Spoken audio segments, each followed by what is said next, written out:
মাখানাটাকে এখন বাটার আর লবণ দিয়ে ভেজে নেব, একটু ফ্রাই করে নেব।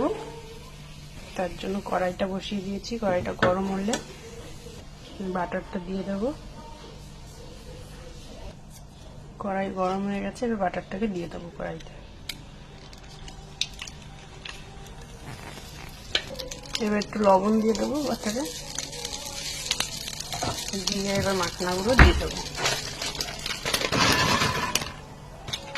এবার এগুলোকে একটু ভালো করে ফ্রাই করে নেব, মাখানাগুলোকে বাটার আর লবণের সাথে।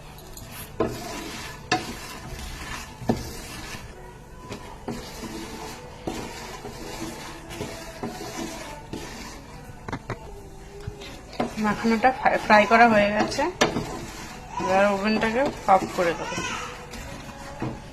ছোট ছোট টিফিনে রয়েছে ম্যাগি আর রয়েছে মাখানা বাটার দিয়ে ফ্রাই করেছি, আর সাথে রয়েছে প্লাম দুটো দুইজনের জন্য, আর দুটো রয়েছে ক্যান্ডি আর ওয়াটার।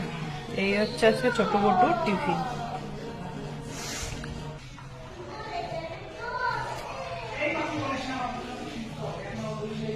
ভাল লাগছে মাখানাটা? ভাল লাগছে? ঠিক আছে, অল্প একটু খাও আর টিফিনে নিয়ে যাও।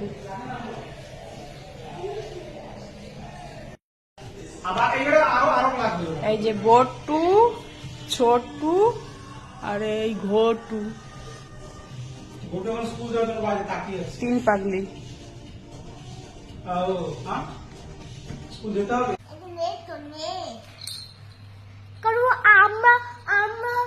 তো আগে করেছি, কিন্তু তা তো ও জানে আমার যে ওর দিদি হই।